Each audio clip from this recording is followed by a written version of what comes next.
데오빌로여, 내가 먼저 쓴 글에는 무릇 예수께서 행하시며 가르치시기를 시작하심부터 그가 택하신 사도들에게 성령으로 명하시고 승천하신 날까지의 일을 기록하였노라.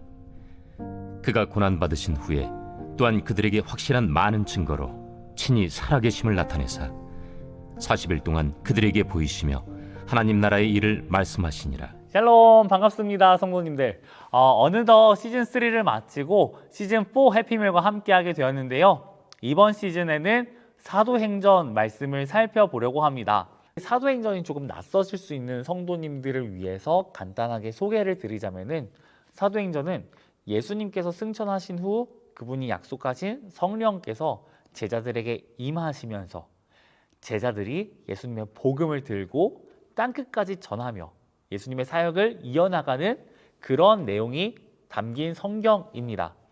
즉, 사도행전의 전체적인 메시지는 예수 그리스도의 복음이 무엇인지, 그리고 그분의 사역이 무엇인지를 잘 드러내면서 그것이 오늘날에도 여전히 유효하다라는 것을 알려주는 것이죠. 놀랍게도 오늘 본문은 이러한 사실들을 너무나 잘 입증해주고 있는데, 그 부분을 어디서 또 볼 수 있냐면은 바로 이 편지의 수신자에게서 볼 수 있습니다. 제가 방금 말씀드린 것처럼 사도행전은 교회사에서 굉장히 중요한 내용들을 담고 있습니다. 그렇기 때문에 이것을 받은 데오빌로라는 인물도 분명히 중요할 것처럼 보여집니다. 실제로 많은 사람들이 데오빌로에 대한 궁금증을 갖고 그가 어떤 사람인지를 막 찾아봤습니다. 하지만 2000년 교회사 동안에 데오빌로가 정확히 누구인지 알아낸 사람은 아무도 없었습니다. 이걸 바꿔서 말하자면은, 성경은 우리의 신앙을 위한 거잖아요. 우리의 신앙에 있어서 그다지 중요하지 않다라는 것을 볼 수 있게 되는 겁니다. 하지만 데오빌로의 정체와 달리 수신자 데오빌로라는 그 내용 자체는 우리에게 굉장히 중요합니다. 제가 아까 말씀드린 것처럼 사도행전 전체의 메시지가 예수님의 복음과 사역에 관한 것이다 라는 것을 또 입증해 주기 때문에 그런데요. 어떤 점에서 그러냐면은 이 사도행전의 수신자는 데오빌로이지 않습니까? 그렇다면은 발신자는 누구일까요? 아마 이 발신자에 대해서는 조금 긴가민가 하신 분들이 계실 텐데, 제가 청소년 친구들에게도 한번 물어봤거든요. 사도행전의 저자는 누구일까 물어보니까 대부분의 아이들이 사도 바울이라고 말을 하더라고요. 아무래도 이 사도 바울이 신약의 많은 부분을 써서 그런지 바울이라고 생각하기 쉬운 것 같은데, 사도행전은 누가 같습니다. 누가는 의사이자 바울의 아주 소중한 동역자 이방인 출신의 신앙인인데요. 근데 또 누가가 쓴 게 하나 더 있지 않습니까? 맞습니다. 누가복음이죠. 이 누가복음과 사도행전 1장을 보시면은 놀랍게도 둘 다 데오빌로에게 이 서신을 쓴다라는 사실을 밝히고 있는 것을 보게 됩니다. 즉, 데오빌로라는 사람에게 누가가 처음엔 누가복음을 쓰고 그 다음엔 사도행전을 썼던 것이죠. 그런데 이러한 어떤 문학적인 스타일이 누가복음, 사도행전에만 있는 것은 아니더라고요. 비슷한 시대에 굉장히 유명한 유대 역사가 중에 요세푸스라는 사람이 있습니다. 이 사람이 유대교 신앙을 변증하기 위해서 쓴 책 중에 아피온에 대항하여 라는 책이 있거든요. 이것도 똑같이 두 권입니다. 그리고 이 두 권 모두 동일한 사람에게 헌정하고 있는 것을 보게 됩니다. 그렇다고 이 책의 내용들이 막 다르진 않아요. 엄청 다르진 않습니다. 결국에 둘 다 목적은 유대신앙을 보호하는 거거든요. 변증하는 거거든요. 마찬가지로 사도행전과 누가복음 역시도 책의 내용 자체는 다릅니다. 하지만 결국 하고 싶은 이야기는, 전체적인 주제는 동일하다라는 것을 알 수 있는 거죠.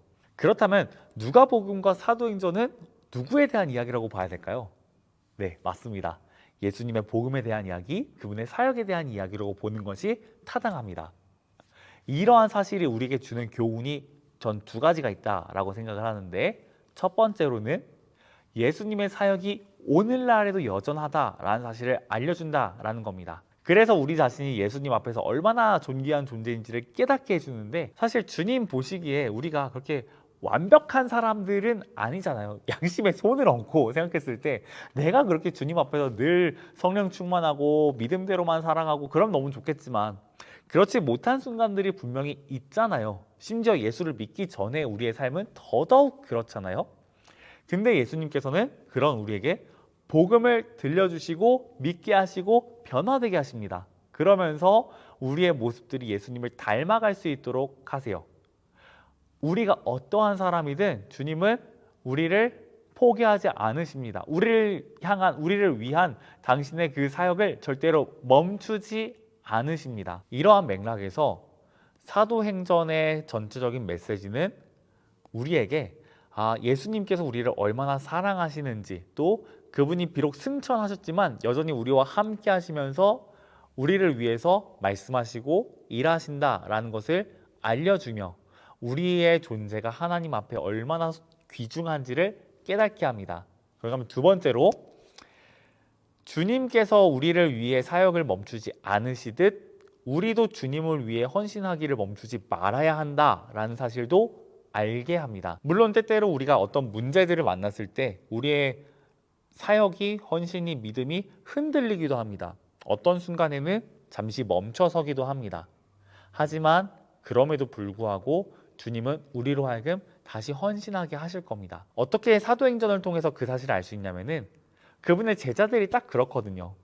예수님의 제자들이 완벽한 사람들은 아닙니다. 실수도 많고 너무나 인간적인 모습들을 많이 갖고 있는 그러한 사람들입니다. 우리와 동일한 사람들이라는 거죠. 근데 그런 사람들이 우리와 동일한 문제 앞에서 넘어져야만 할 것 같은데, 근데 결국 다시 일어나서 주 앞에 헌신하는 것들을 이 사도행전을 통해서 볼 수 있습니다. 무엇이 그러한 차이를 만드냐면은 바로 우리를 향해서 멈추지 않고 말씀하시는 주님의 복음, 주님의 사역이 그러한 차이를 만들어냅니다. 우리가 계속해서 읽어가겠지만 사도행전을 쭉 읽다 보면은 제자들의 특출함이라는 것은 사실 보이질 않습니다. 그냥 특출함이라는 것은 제자들에게 있는 것이 아니라 그들을 보내신 예수님께만 보여집니다. 제자들은 그저 끝까지 충성하고 헌신할 뿐이죠. 누가만 봐도 우리가 그 사실을 잘 알 수 있습니다. 누가는 원래 예수님을 믿던 사람이 아니거든요. 유대인도 아닙니다. 그는 하나님에 대해서 잘 모르는 사람이었습니다. 하지만 복음을 듣고 변화되어서 바울의 동역자로 살아갑니다. 그와 함께 선교하는 데에 힘을 씁니다. 뿐만 아니라 그는 이 편지를 씀으로써 복음을 위해 헌신하는 다양하게 헌신한 모습들을 보여줍니다. 이를 통해서 우리는 예수님의 복음과 사역은 정말로 유효하구나, 그리고 정말로 모든 걸 바꿀 수 있구나 라는 것을 알게 됩니다. 사랑하는 성도님들, 여러분을 향한 주님의 사랑과 주님의 사역이 멈추지 않음을 기억하시길 바라고, 또 주를 위한 우리의 헌신도 멈출 수 없음을 깨달으시길 바랍니다.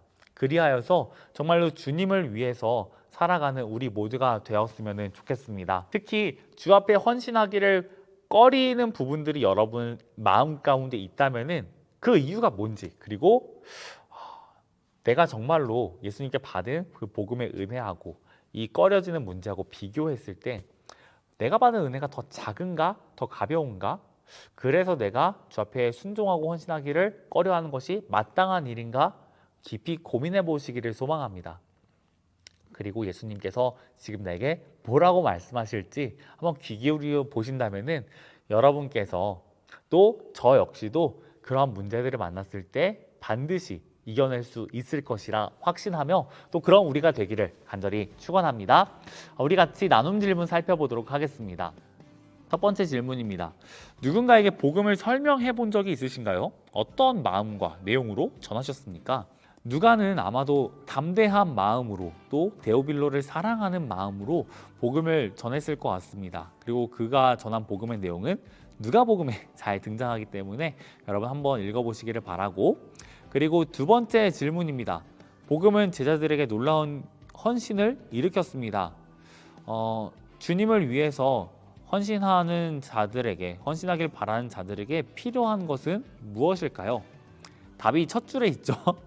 복음입니다. 예수님의 복음만이 필요합니다. 다른 건 아무것도 필요 없고, 돈도 명예도 시간도 건강도 안전도 아무것도 필요하지 않고 오직 복음만이 우리를 변화시키는 데 있어서 복음만이 필요합니다. 이 사도행전을 시작하면서 우리 모두가 날마다 복음을 묵상하고 변화되어서 주님의 증인으로 또 제자로 살아갔으면 좋겠습니다. 네, 그러면은 이번 한 주 또 여러분 주 안에서 승리하시기를 바라고, 내일부터는 라이브로 7시에 이 해피밀을 송출하려고 합니다. 이번 한 주 동안 또 시즌4를 시작하기도 하고 그리고 저도 늘 이제 고민하는 것 중에 하나가 우리 성도님들께서 이런 말씀 많이 하시더라고요. 해피밀 출근할 때 많이 들어요, 많이 봐요 라는 말씀들을 많이 하셔서 저도 좀 여러분하고 같은 시간대에 해본다면은 좋지 않을까라는 생각을 하는데, 근데 또 이 라이브를 하게 되면은 장소가 필요하고 또 시스템이 필요하잖아요. 제가 해보니까 저 혼자서 라이브를 할 수 있는 가장 최적의 여건은 제 방 서재밖에 없더라고요. 그래서 제가 그 시간에 서재에서 라이브 준비들을 미리 좀 하고 라이브를 켜서 성도님들하고 좀 이 해피밀 말씀들을 저도 그 시간에 같이 라이브로 묵상을 하면서, 식사 교제는 아니지만 말씀, 그렇죠? 이것도 어떻게 보면 식사니까 같이 우리가 아침에 말씀을 좀 묵상하고 음미했으면 좋겠고, 그리고 여러분 댓글로 제가 내일부터 이제 화요일부터 금요일까지 해피인사이트를 띄워드릴 때 여러분 댓글로 한번 답을 달아주신다면은 제가 그것을 보고 추첨해서 좀 개인적으로 선물도 드리고 하면은 좋지 않을까 싶습니다. 그래서 출근하시는 성도님들, 또 아침에 일찍 일어나셔서 일하시는 모든 성도님들 힘내시기를 바라고 제가 기도하고 마치겠습니다. 사랑의 하나님, 오늘도 우리 가운데 은혜 베풀어 주시기를 간절히 구합니다. 주님, 주님의 복음이, 또 주님의 사역이 우리 가운데 멈춰지지 않고 여전히 활동하고 또 여전히 영향력을 주어서 우리를 변화시키기를 소망합니다. 특히 하나님 앞에 헌신하기를 꺼려했던 우리의 모든 모습들을 내려놓고 다시 주 앞에 헌신하는 우리 모두가 되길 원하오니 주님, 그에 맞는 힘과 능력과 마음들을 주시고 복음 안에서 우리를 날마다 새롭게 하여 주옵소서. 그래서 주님, 더 주님 닮아가길 원합니다. 우리의 스승 되신 주님 더 닮아가길 소망합니다. 하나님, 우리에게 그러한 은혜들을 베풀어 주시옵소서. 예수님의 이름으로 기도합니다.